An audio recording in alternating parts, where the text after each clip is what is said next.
everybody. Welcome to this special edition of Small Town Underground. Appreciate you being here. And today I have a very special guest who announces candidacy for the Secretary of State of Georgia. And I don't know about you guys, but I'm fairly excited about this. And it's gracious that he's allotted us some time to come on the show. And so today we're going to be talking with Kelvin King.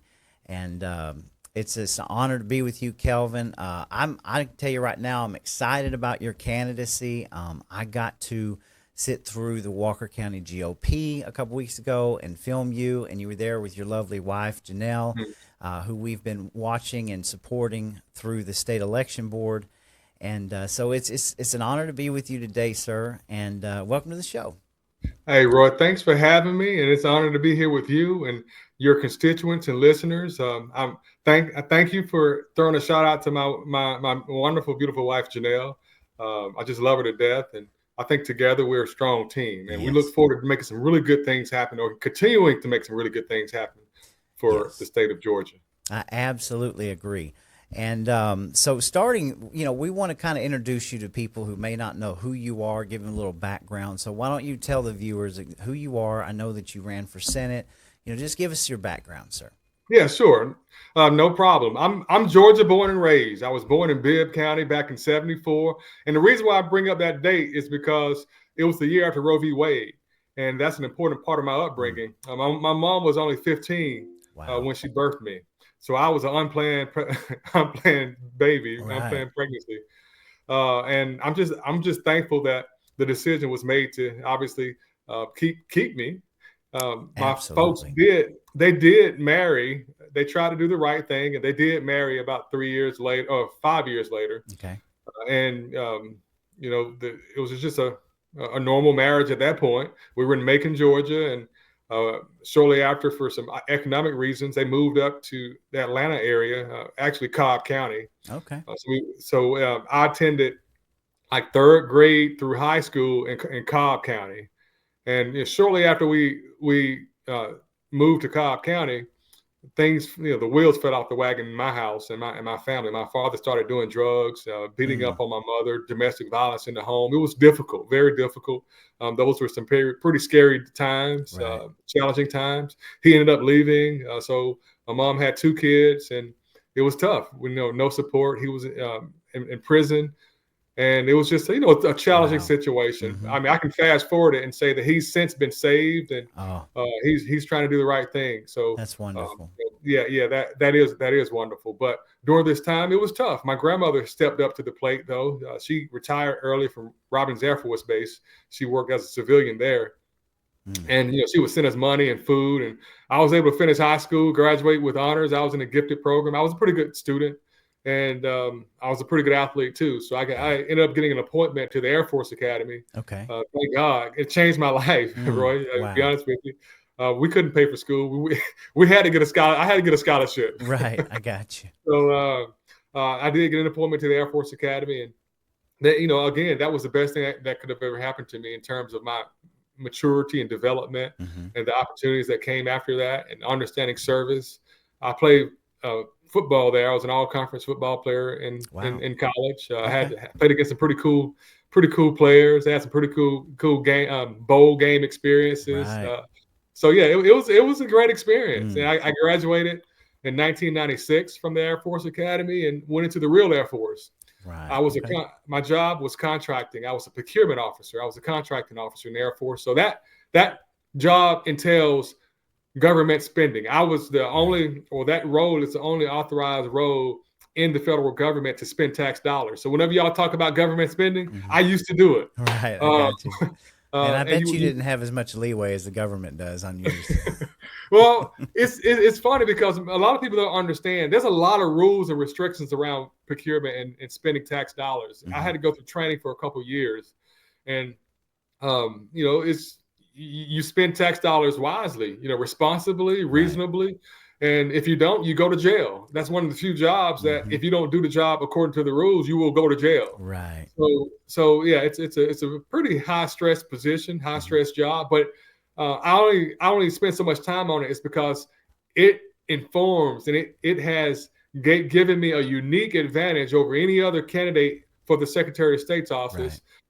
And I'll tell you about why that's important in a little while. But Okay. after I spent my time in the Air Force, I went into corporate America, Mm-hmm. made my way into corporate America. I did some really good things, some cool things, got a lot of promotions, and I eventually got some accolades in some of my industries, and I thought I was doing really well. I ran our construction division in Georgia for a large company, and I was really on top of it when it comes to my profession, and I thought that I could start my own company. Right.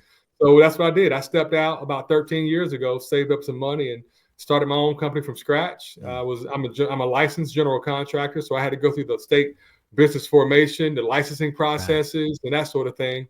And I started from my bedroom. I made enough money to build out my basement, and I worked in my basement for several years, hiring people, and eventually I bought a building over near the Braves Stadium on Powers Ferry, and that's where we currently operate from today. And Okay. today we have 3 locations across the country: one in Kentucky, one in Tennessee, one here.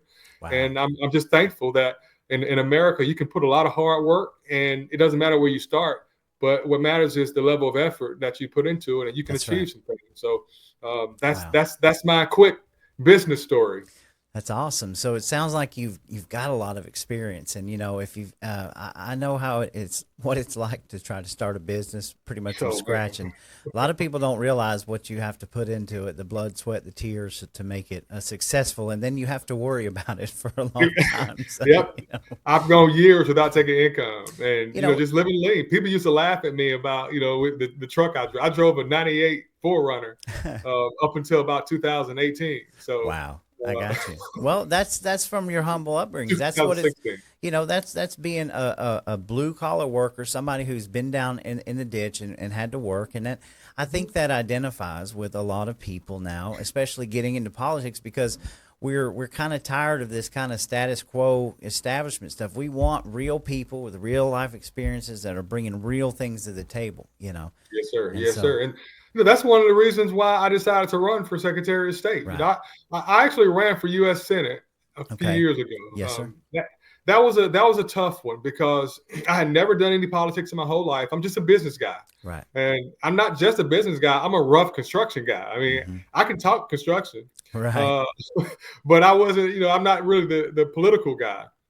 So in terms of being, charismatic and that sort of thing, I just told it like it is. I'm Right. like, I can beat Exactly. Raphael Warnock. I know I can beat him because I know what he's about. I can speak his talk. I can speak to his constituents, Hmm. and I can be a more effective, persuasive candidate. I thought, Yeah. but it didn't work out because Herschel Walker jumped into the primary, and it Hmm. just pulled everything out of the room. And people Right. thought that he would be the right person for it. And I was trying to explain. I was like, hey, listen, this is a different kind of race. Once you Hmm. get to the primary, I mean, the general, it's you both have the same platform, and you've got to be able to articulate and persuade people of your candidacy. That's right. And I mean, I guess hopefully we learned a lesson there, and that is the primaries are Yes. very, very important. Well, you brought up a good point about Herschel. I think everybody likes Herschel Walker. I like Herschel Walker, Mm-hmm. man. He's a Yeah. great guy.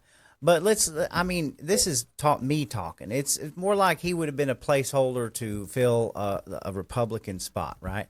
I don't know how strong his convictions are or what platform. I never did see that was the weakest part of Herschel. We were going on name recognition, right? Yeah, right. And again, I've been studying you for a long time, and your candidacy, your platform, and that's what the people are starving for. And you see this Democrat machine that is, well, we've seen it come up this year with USAID and Act Blue, all of the money that goes behind these campaigns, not to mention other aspects on election security. But again, it's Mm-hmm. more than just a name. We need people in there that care about our state and our communities and have Right. the determination and the will to change what we have going on. So Right. Right. I mean, corruption is real. yes, People talk about the swamp, and there is a swamp. I mean, it is real. I can tell you that, and I'm going to get into more of those details a little bit later. But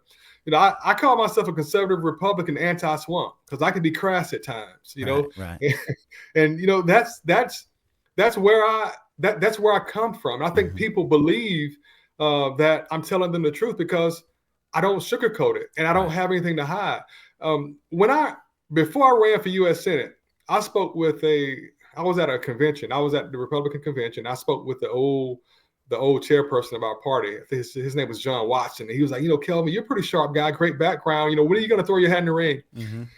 I said, John, I'm going to throw my hat in the ring when I can stand on my own 2 feet, because I don't want to be anybody's pocket. I don't want to be beholden to the Kemp administration or beholden to the Isaacson administration or whatever name you want to use. I want to be beholden to the people. I want to have my own money. I want to be able to run my own campaign the way I want to run it.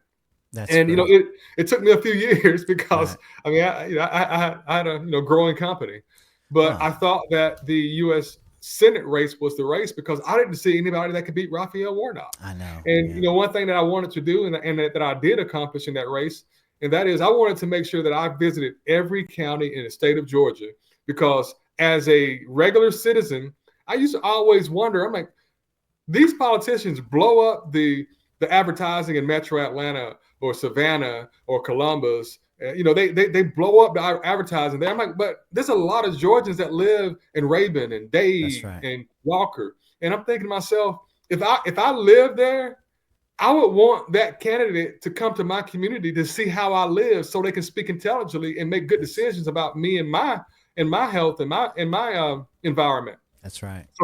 So that's what I did. We did a crazy thing, I think, but it was beneficial. We campaigned in every county in the state of Georgia in 30 days, meaning it was about 6 stops a day, And we didn't just drive through. We stopped at restaurants and feed stores and hardware stores, furniture stores. Wow. And we engaged with the community, and we answered questions, and we heard their concerns. And I took a lot from it, but the 3 main things that I always talk about that I took from it kind of surprised me, because it wasn't a Republican thing that I took from it, and it wasn't a Democrat thing. It was just a Georgia people thing. And what I took from it is that citizens of Georgia, this was right after COVID, so people were concerned about vaccines and opening their businesses up again. But the thing that really threaded all across the different demographics and different geography was that people wanted to have a safe environment to live in. People wanted to educate their kids the way they want their kids to be educated. And people wanted to be able to provide a living for their family. That's right. Like, I'm thinking, dude, that's a message that everybody can get behind that message. So that's right. So that's what I learned, and that's what I've stuck with, and I've been taking that everywhere I go. And after I was unsuccessful in the primary of the Senate race, I didn't pack up my bag and go and hide in the closet. We continued to campaign for the Republican Party for that November election, and the next year or two we continued efforts. Let's Win for America Action is a PAC that I started with my wife, where we're going out into underserved communities and spreading the message of conservatism. That's important. Because that's the message that brought me out of poverty personally. So I feel very strongly about being able to deliver that message in a convincing fashion, and we continue to do that. And then my wife would say, Kelvin, what's next for you? And I'm like, I'm not sure. People were asking me about lieutenant governor. People were asking me about labor commissioner, secretary of state. And I was like, I don't know, Janelle. And she calls it my mountaintop moment. She would always ask, and I guess I would say I'm still on a mountaintop. And I hadn't decided, but I asked. So my background is, I'm a numbers guy. Like I said, I own a construction company. I'm a general contractor. I work with engineers all the time. So I analyze a lot, Roy. Okay. And I got really, really, really tied up into analyzing what to do next. And I asked the Lord to make it plain to me. I said, God, whatever you want me to do to serve, make it plain, because I understand plain direction. I can overcomplicate other things. And yes, lo and behold, this seat became extremely plain to me. Exactly. My wife was listen to this. My wife was appointed to the state elections board last year by our House Speaker. His name is Speaker Burns. And we don't have a relationship with him. Like, we met him twice. Yeah, I got you. And we were trying to figure out, why would you appoint Janelle to this board? Because it didn't make any sense. It doesn't make any sense. But it does make a lot of sense now, because what God did was show himself through Janelle. Janelle is a very strong speaker, Mm-hmm. very confident speaker, and very common sense speaker. Yes. And she was able to see things, and she and I had conversations night in and night out about what the heck is going on with our elections in Georgia. Mm-hmm. And it Exactly. didn't make any sense. And that made it very clear to me, Roy, that the Secretary of State's office is an office that needs help. Big It time. needs to be turned around. It needs new leadership. And that's why I decided to run for our Secretary of State. Well, I couldn't agree with you more. So, just like you're talking, you make sense for this position, given that what we know, how hard that Janelle has fought on this election board, and what for common sense. All right, which we're I know. lacking greatly. I can tell you, I'm an election security advocate. I'm a big paper ballots guy, and I used to not be. I knew that we've always had problems with our elections, but I've listened to the arguments, and I think that this is the way to go. However, our current Secretary of State in his office has been completely ill complicit in even hearing out a Yeah. lot of the will of the people. We've seen court cases that were highly questionable in this state. Even the state election board itself is being attacked as we speak. Last I Yes. heard, the Yes. chair was trying to go away from public meetings to Zoom meetings. I mean, what on earth is going on, in your opinion, with the Secretary of State's office and election security? I think it's that whole idea of the swamp. I think that we have folks in power who wants to retain that power. Mm-hmm. I think that they may be misusing the power. I can't verify that yet, but there's certain things that I look that I have been able to verify, and that is there is incompetency in that seat. And there's also a lack of service in that seat and Yes. misinformation in that seat. So those are three things that I can verify. Mm-hmm. And if you're incompetent, have lack of service, and you're not being straight with the people, you don't deserve to have that kind of power. That's right. And let me explain to you what I've learned Okay. since I've been running for office, or since I even decided to run for office. Okay. What I've learned is that paper ballots is a requirement of the current Dominion contract. I don't think people Mm-hmm. know that. No, Um, there's a lot of people that do, and it's even written in the Georgia election code. But go ahead. it's in the contract. Mm-hmm. I got a chance to get the contract recently from one of my contacts. I got a Okay. copy of that Dominion contract, and just in the first paragraph of the scope of work, it states that paper is a requirement for verification. Mm-hmm. So one thing that's part of my campaign is I talk about we've got to have hand-marked paper ballots now. Yes, I agree. We've got to have that for auditability purposes. I'm not anti-technology, kind of like how you said. Like I was Exactly. wondering about the whole paper thing a few years ago. I wasn't anti-paper. I just wasn't real sure. Exactly. Now I'm absolutely 100% sure, obviously because of the fallout from 2020. Right. But when I said I will come back to this later, Mm-hmm. the Dominion contract comes to term in 2029. That is during the term of the next Secretary of State. Mm-hmm. We need a Secretary of State who understands government contracting, Right. who understands how either to get out of this contract without penalty or to re-procure a new contract and enforce the requirements in that contract. Because what's weird is Right. that this particular current contract, it states, like I said earlier, that paper is a requirement for verification. Right. And what we don't have is proof on some of our election outcomes. Sure. We don't have the ballot images, but that's not what the contract says. It doesn't say ballot images. The contract says paper. Mm-hmm. Okay, so it seems like that this Dominion contract, the way that we have it here in Georgia. So, I look around at all the states around us, right? They're able to get rid of Dominion. We've got several states that have already implemented a paper ballot system. And it seems like that no matter what happens in Georgia, no matter what kind of evidence comes out, what kind of executive orders, our Secretary of State continues to just ignore these things and placate on the news media that we have the safest and most secure election systems in the United States. And it just seems crazy to me how Georgia always seems to stick out like a sore thumb concerning our election integrity.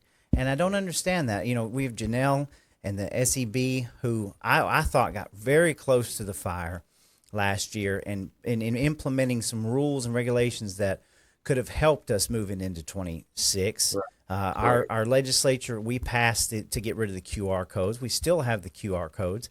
I mean, and it just seems like that our current Secretary of State, it just ignores every bit of this. Yeah. One thing that I've been saying is that you've got to have the will to do right.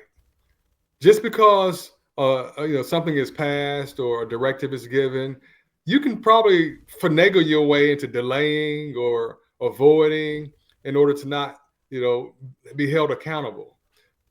The current Secretary of State doesn't have the will. We need to get rid of him. And the other people that's running for in this race, they don't have the will either. And I can explain that in just a second. So yeah, let's talk about that too. So right now, the first person to come out was Tim Fleming. Mm-hmm. And then recently we have Gabe Sterling, who already works at the Secretary of State's office and has left his post, and now he's going to run for this position. What are your thoughts? Well, Mr. Sterling, he's also the guy that was the independent contractor that implemented the Dominion system, right? The migration into the system. Right. And then he left. So he worked for the Secretary of State's office, left to integrate this system, and then came back to the Secretary of State's office. Yes. I mean, if people don't see that as a mess, I don't know. I mean, I don't know what else to say. Exactly. We don't need that type of character in our seat, in this seat at all. It's like they're not even taking it seriously, And he's arrogant. Just that, a month ago he was speaking and he said that he looks at voter suppression and the election integrity of people, coins of two different sides of the same coin, and he called them the 10% that are dumbasses in our election. I mean, in our population. Yeah. And no, I don't know. Say that. I don't know what kind of frame of mind you have to be in to say something like that. To have the job record of not caring or listening to anybody, but then you're going to turn around and run for this position and expect to be taken seriously. No. That means the people need to stand up and make sure that his candidacy is not addressed, not supported, and that we make sure he does not get into this office. And I'll work to make sure that happens too. And the other candidate is a bit confusing to me because he's backed by Kemp, and he's chairing. I think he's the chair, at least in operations, he's the chair. But on paper, another gentleman was supposed to be the chair of this Blue Ribbon Committee. Yes, and the Blue Ribbon Committee is supposed to be going around the state to determine what election issues needs to be addressed by legislation. When I'm thinking, didn't we just have some legislation last year that addressed the issues from the people? Yeah. And secondly, why would a gentleman who's running for Secretary of State be on a commission that's paid for by tax dollars to give guidance and advice on this seat, basically bringing more power to a seat that you're running for on taxpayer dollars? Like that, that makes no sense to me. And both candidates, let me get this one last point. Neither one of the candidates are strong supporters of keeping the state election board separate from the Secretary of State's office. What we need to do is we need to empower the state elections board to be a checks and balances over the Secretary of State, because they have a primary responsibility. That's the number one primary freedom right, and that's the right to vote. Wow. So, thank you for pointing this stuff out. So I consider myself a political peasant. I'm just I'm a nobody down here who's paying attention. I don't have any intentions on running for office. What I'm looking for is common sense, logic, reason. You pointed it out. I went to the second Blue Ribbon Election Integrity Summit, whatever you want to call it. It's almost it's I don't know use the word appalling, but rather insulting that they had this election Blue Ribbon Summit, because there's so many. We have one of the biggest grassroots election integrity movements that I can see, at least this side of the Mississippi. And we've been advocating, going down to the Capitol, how these people could just pretend like none of that's going on, or that the information is not out there, and act like this. And at the same time, you're talking about somebody who's already been in office, like you pointed out. They've already had legislation. Our last session was shut down on some election legislation, right? That was one of the key last bills that pretty much got signed, died, shut down. Right. And Yep. we're kind of, it's almost like we're in this make believe world, like, well, we just don't know what we need to do, you know? It's very strange, Roy. Isn't It it strange? is. But the people, we can see this, Kelvin. Like, we can see this. And I'm like, guys, I don't know what you're doing here, but we can see this for what it is. Right. Right. We had legislation that would have helped. Mm-hmm. So why didn't Mr. Fleming get that legislation passed? It passed the Senate. Well, same with the QR code. If you pass the bill for Right. the QR code, but then you're not even allotting any money to these No money. local That's election right. boards. Well, and then basically what I got from it was, hey guys, we know this is law, but we're not going to get rid of the QR codes. I mean, they could prove me wrong, but that's the message I took Well, away I from think they're going to wait until, well, I mean, they're already waiting where until they said, well, it's too late. We can't do it too in time late. for this election. Like, to me, that is a slap in the face of the voters of Georgia, and everyone attached to this legislation should be held accountable to it. I mean, I'm not just talking about the two other people in my race. Right. Of course, they need to be held accountable, and we need to get them out of here. I'm talking about the legislators who didn't have the guts, the courage to stand up and say, no, we're going to implement this now. Secretary of State, this is law. Right. You need to do it or else. Yeah. Yeah. I'm telling you, you said a mouthful there, because that is exactly what so many of us on the ground, it's like watching I don't know, soap opera play out, or like finding out that wrestling was fake. You know what I'm saying? It's just like when you're watching these stuff and they are taking it seriously. Right. I'm just like, come on, guys, we can see right through this, you know. But again, it's disappointing. And whenever I give my campaign speeches, what I talk about is that we need secure elections. We need transparent elections. We need integrity in this office, but more than anything, we need leadership. Yes. And leadership with some character, leadership with some courage. And we don't have that right now, because with good leadership, the organization, the agency, the Secretary of State's office that's responsible for our elections, responsible for our business licensing and formations, that's responsible for our securities oversight. That office would be well run, meaning websites would be up to date. Information will be readily available to the people, that the state election office, the county election offices across the state, that they will have guidance and they will have instruction, they will have processes, they will have support in order to fulfill their mission. That's what good leadership looks like as a Secretary of State. And we don't have any of that across the board. It's troubling. No, and there's one other thing too that I took away personally from the Blue Ribbon. You know, they talked to several county election board supervisors, and I thought that was great. To listen to them on each one of their counties, talk about their budget, the things that they do, the ideas they have. I thought this great information to know. But one thing they all said was they do things differently. Every county does things differently, and to me, that kind of shoots a red flag, because you have you have the election code written into Georgia law. You have, the state dictates how to do it. Why on earth would we not have an election process that's ran the same in every county, all 159 counties? It's very easy to do, because you go back and you watch some of those videos, and they're all talking about how they do things differently. And I'm just like, wait a minute, this is an election we're talking about. We should be pretty standardized at this point on how we're doing things, Yeah, uniformity is going to be the solution. Yes. In order to reinstill confidence in our elections. I agree. And that is something that I know the state election board is trying to conduct or fulfill with some of the rules that they're passing out. And they're getting pushback from our AG's office, and they're getting pushback from our Secretary of State's office. And it's a shame. From the Georgia leadership. Same way with Dominion. When you look at all these states, why, Kelvin, are we getting all of this pushback from common sense solutions, but it's from our Georgia leadership? Well, I can speculate. I'm pretty sure I know why we're getting that kind of leadership. I think a lot of it is just they want to cover up their mess. I don't think that our elections have been as clean and as perfect as has been sold in the media.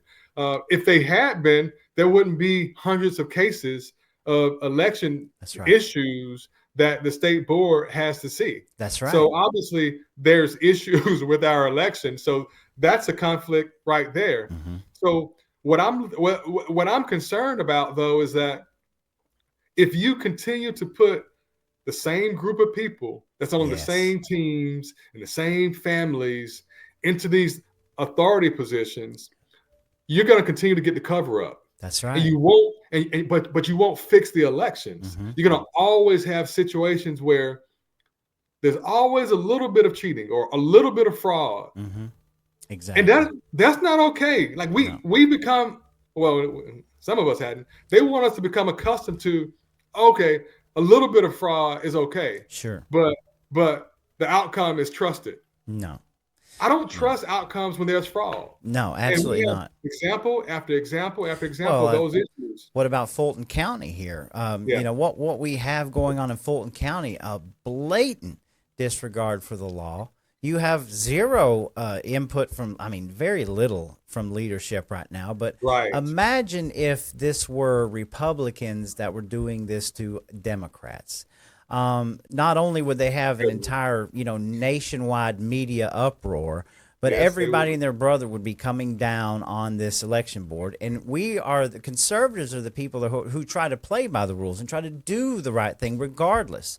And but what do they'd be burning images in effigy. Yes. They'd be marching and blocking traffic in the street. Oh yeah, violence. Right. That's what we would see if it was a Republican majority board. Yep. We need leadership that's going to deal with this, no matter if it's Republican or Democrat. I spoke to I guess he was the state leader of the Democrat Party at the last Blue Ribbon. And I picked his brain. I said, listen, man. You guys were all about paper ballots years ago, and when I didn't even care about paper ballots, and now it's like you're not saying anything.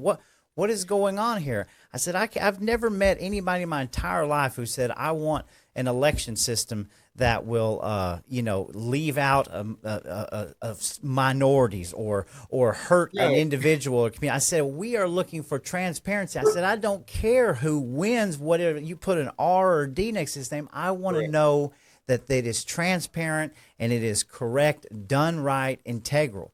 And he agreed with me. Yes, sir. Yes, but sir. Here you have election integrity.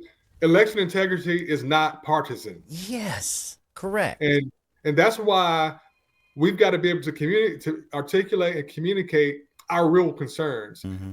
Our concern, we're not trying to go backwards in history. Right. We're not trying to do, to have any kind of retrograde activities or retrograde technologies. What we want, though, is accuracy. Mm-hmm. And I think every Georgian in the state, if you had to choose one, would choose accuracy over fast. Absolutely. All day long, right? Well, but we're proving we can do it. If we can communicate it that way, I think we'll get more, heads nodding in agreement. Sure. Well, I think we've proven it anyway. We've got teams of people who are carrying out all these different paper ballot counts and getting everybody on the same page. And now you've got, it's not like it was 15 years ago where you just had the same people going in. Like people are eager to go and become poll workers and poll watchers and get involved in the system because they believe so strongly in getting it right. Look at this last election here with Donald Trump. We had record turnouts all over the state of people just wanting to get active and make sure that it was done right. That makes me excited because if people want to vote, they should be able to vote. Yes. Now, let me give you a little caveat to that. I don't agree with something that is currently in place. It's the DMV rule where if you get your license, voter. You're motor voter, right? Mm-hmm. Where you're automatically opted into registration. Yes. I actually disagree with that personally. Right. I want you to opt into voting. Right. I want you to make a conscious decision that I want to participate in our American democratic voting system. Yes. I want to do that. Yes. Not automatically, because when things are automatic, it's kind of like how our Secretary of State sent out absentee ballots to every registered voter in 2020, right? Yes. Like it gets out of hand. Yes. And when things get out of hand, it's hard to manage, maintain, and focus on what's really a qualified voter and what's an unqualified voter. Right. So you get bloated voter rolls. Yes. And as we see right now, I mean, they're talking about what 400, almost a half a million reviews of unqualified voters Mm-hmm. that they have to determine if they need to be removed from the Yeah. voter rolls. And they brag about it too, like, hey, look what we found. It should have never been there in the first place. We shouldn't exactly. I'm like, why are we talking about this as if it's a good thing? This is an embarrassment. It really We should is. have. And this is part of my campaign too. I obviously want to make sure that the irregularities of the voting system is taken care of, but the voter rolls have to be cleaned and maintained That's and right. constantly managed. That's right. It's not once every 3 or 4 years or whenever you feel like it or whatever incident happens. It's a constant maintenance of it that has to be required. Yeah, absolutely. And I don't want to get hung up completely on election integrity, but wow, you're speaking the right language. I mean, this is all a common sense approach to looking at this, saying, hey, we do this and do it right, we don't have problems. And Yes. it's amazing. And again, I will say one last thing about election integrity is you're totally on the right track. Why on earth would we want our state election board to be put under that gold dome in any capacity and not be independent? That is completely asinine to me. Man, we got to stop it. Yes, And agreed. I'm going to yell as loud as I can from the mountaintop and call out what's happening with this Blue Ribbon Commission. Gotcha. And if that's their recommendation, clearly everyone else will know it at that point. But right now, that's what they're talking about, and that's what they're trying to push. And we've got to fight against that. Yes, we do. We do. So I wanna just touch on a couple more of your what other things. I know election integrity is a huge part of Secretary of State, but are there any other issues you want to touch on, like get out there to the voters? We got a lot of small businesses in Georgia. Anything else you're focused on? Yeah, I mean, small business is next to my heart. I'm a small business owner. Right. So when it comes to the Secretary of State's role, when it comes to small business, we always hear about Georgia being the #1 state to do business in. But did y'all know that Georgia is in the bottom 4 of red tape, overregulated businesses? I mean, states in Georgia. True. Overregulation is a problem here in Georgia, and the Secretary of State's office has a role to play when it comes to that. When it comes to licensing, we can help. We can make the licensing process a little bit more streamlined. We can reduce the requirements of licensing in certain occupations that may or may not be a health risk to our population. When I first registered to run for Secretary of State, I got calls from people in the real estate industry, obviously in the construction industry, the wastewater treatment industry. And they were saying, Kelvin, oh man, I'm so glad you're running because we've got to fix this licensing process. We've got to fix the website, website to go get information. The website is bad. It's bad. I have to use it every year. Yeah, it's bad. Right. These are things that are keeping small businesses from thriving or intimidating people from wanting to start their own business. You don't need an attorney to start a business. Right. And oftentimes you think you need an attorney for the business formation steps, and you don't. But because it's so complicated or things take so long, you call an attorney for help. I mean, we already use attorneys for too much already. Anyway, that's another conversation. I can talk about attorneys, boy. But anyway, I tend to think Georgia's, is way more corporate, and I feel like that we need to have leadership that focuses more on communities, small businesses, families. I personally don't want to see our state being paved over and turned into a parking lot, all in the name of we're making money. I want common sense decisions, and we got hurt so bad during COVID. Lost so many small businesses. It's a breath of fresh air to have somebody talking about bringing back that small business and empowering communities and family. That's what we need in Georgia. Yep. Yes, sir. Some things that I've been doing, industry roundtables. I'm doing this during my campaign, and several different industries. I wanted them to come together and give me some hard ideas or solutions that I can implement as a state top executive in this Secretary of State seat without having to go through legislature. I want to be able to do things right now for the people. Right. Some other things that I'm looking at doing is I want to make sure that the Secretary of State's office partners with like the SBA, the Small Business Administration, in order to do outreach and training Right. and anything that's going to encourage people to want to, take that leap, because it can be very intimidating Right. to take that leap to try to create their own future wealth or generational wealth. Mm-hmm. So these are things that the Secretary of State's office can do. In fact, these are things that they should be doing. Right. And I mean, I can talk about some other roles too, but that's Mm-hmm. that's the business side that I can touch on just Okay. just briefly. Yeah, sounds good. So Secretary of State's office is also responsible for securities, the enforcement of the Georgia Securities Act. So essentially, I'm going to boil it down to something that's digestible. Basically, we don't want to get swindled, taken, or abused with our money, with our investments. We want to be able to put our money into things that are solid, that are secure, and that we're not going to wake up the next day and all of a sudden all of our money is taken. Right. And case in point, we all know about the First Liberty building situation that happened. Very, very unfortunate situation. Mm-hmm. And, there's different opinions on why that happened. But one thing I do want to mention is that the Secretary of State's office is supposed to provide oversight for those types of licensing. Right. Agreed. And guess what, Roy? Their licensing had not been reviewed in over a decade. Wow. See, yeah, there's a lot of blame to go caught years ago. Mm-hmm. Absolutely. It should have been. Yeah, if I'm not mistaken, they weren't even operating within certain guidelines. They couldn't even call themselves like an There's a lot to unpack there. But again, you're right. We have blame in to let these kind of things fester like they have. I don't think people realize the power and the importance, the influence that the Secretary of State's office carries.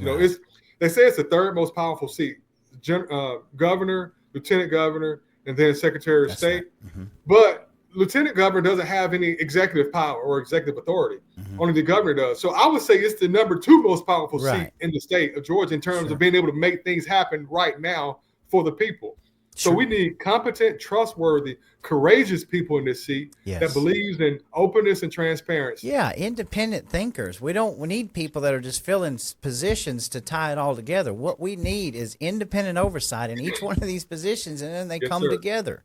Yes, sir. And also out of transparency too, we were talking too. So people will ask this question, if you're if you're controlled by the state. You told me you were appointed to a board. Do you care to comment on that? Oh no, I mean, it's fine. I'm actually thankful that I was appointed to the Equal Opportunity Board of Equal Opportunity. I think that any kind of service to our state, if it's done righteously and upright, is a benefit to the people, and I'm proud of my service. Right. And so, like I said, you're just being transparent with everything. You've been appointed on the board. We know your wife was appointed on the board, and that's what we asked for, is the transparency of everything here. So, yes, sir. Yes, sir. You got to be straight with people, though. And you got to be, on the wall of my business, it says, do what you say you're going to do. Mm-hmm. And the reason why that's on the wall of my business is because it builds trust. Mm-hmm. And, trust is something that's lacking a lot when it comes to our politics. In fact, we make fun of it. And it's almost jokingly that, politicians lie. Mm-hmm. I mean, politicians can be wrong, and oftentimes, people don't want to go into politics because they don't want to, look wrong or be embarrassed. I mean, you can be wrong. You shouldn't be embarrassed by being wrong, but correct yourself. That's right. And be straight with the people. I would just say, in my experience, what I see is even when you want to ask the Secretary of State or Gabe Sterling a question, they will run from you. Whether they're in your county at your election office or you're down at the Gold Dome, they literally see you. They are running away. I mean, I have video evidence of this. They won't even take a question.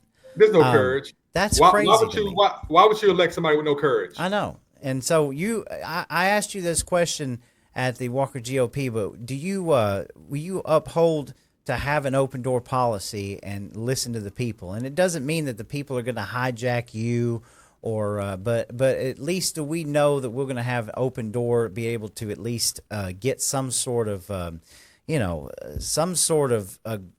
something on any issue, right? Any issue. Sir. Okay. Yes, sir. I promise that I will be an open door and I'll answer questions. I want to avoid that's what questions. We need. It may take me a minute to research and get the right answer, but it will be answered. And so and that much I promise. And I want to point this out to my viewers because a lot of my viewers, they are very concerned about the incorporation, like GOP incorporation. Why? And we have a discussion about it earlier. And you did not back down, and you don't know a lot about it, and it's something you're going to look into. But again, I don't think that, at least from my experience with you, you've not shied away from anything or told me that anything is off the record here. So I think we just want clarity, you know. No, sir. And I want to provide more clarity on what's going on with the GOP in terms of their incorporation status. And is it going to hinder or hurt the people? Right. Now, if it's going to hinder or hurt the people or take power away from the people, I would say no, because the whole function of the GOP is not to force their will on the people, is to pull the people's will and enact that will to policy. So if there's something that's going to contradict that, I'm not going to support it. That's great. And like I said, we're looking for clarity. We want open door. We want to make things right. So yes, sir. Yes, sir. Sure. So Kelvin, like I said, we're going to wrap this up here, and I always give my guests the last word. But before I do that, I just want to tell you and kind of reiterate again that I think a lot of us are very excited to see you standing up for this position. It's been such a contested position for years. So many things that go in and out, and just talking to you about the simplest things and the common sense, the logic, it really excites me to know that we could have your type of leadership in there that could really make a difference. So I just want to say thank you for running. We're going to support your campaign, support you on the trail. Janelle should already know that we're she's got a lot of support behind her with what you guys are doing, but I want to give you the last word to the voters out there. What do you want to tell them? Well, I just want to tell the voters first that this seat is probably the most controversial and consequential seat that's going to come up in 2026. Meaning, pay attention, do your homework, research every candidate, myself included, obviously, and select the candidate that is best qualified, that has the best message, and that is most trustworthy to fulfill the role of Secretary of State. We feel like our vote isn't going to matter, isn't counted. That's a problem with the Secretary of State's office. That's right. The things that I have on my platform in terms of cleaning up the voter rolls, making sure that we empower, train, and process drive our county election offices, making sure that our election processes have no more irregularities, making sure that this Dominion contract is ended and reprocured in a public way, making sure that our small business licensing processes are efficient and trustworthy, and making sure that our securities are overseen in a very transparent way. That is the King candidacy. And I ask that if you believe in those things, that you vote for Kelvin King on May 19th. You can support our candidacy. Go to kelvinking.com. That's KELVINKING.com. Sign up to volunteer. Support us financially, because this seat is extremely important and it directly impacts you. That's right. So that's my message to the voters of Georgia. Wow. Well, Mr. King, we appreciate you giving us our time here on Small Town Underground. And as always, folks, we'll have this website will already be posted up here. You need to go and check Kelvin King out. You need to go to his website if you want to volunteer. We're going to have grassroots boots on the ground. We have the opportunity to make some serious change in the Secretary of State's office, and we have this opportunity to have an open door discussion and to fix these things and to help be a proactive in how Georgia moves forward. So again, thank you for your time, sir, and I'm sure we'll be seeing you out there in the near future. Come visit us October 7th. We're doing our campaign kickoff at the Battery over at Park Bench, October 7th. Gotcha. We'll be posting about it. Sounds good. Guys, this has been a special edition of Small Town Underground. We appreciate it, and we'll see you later.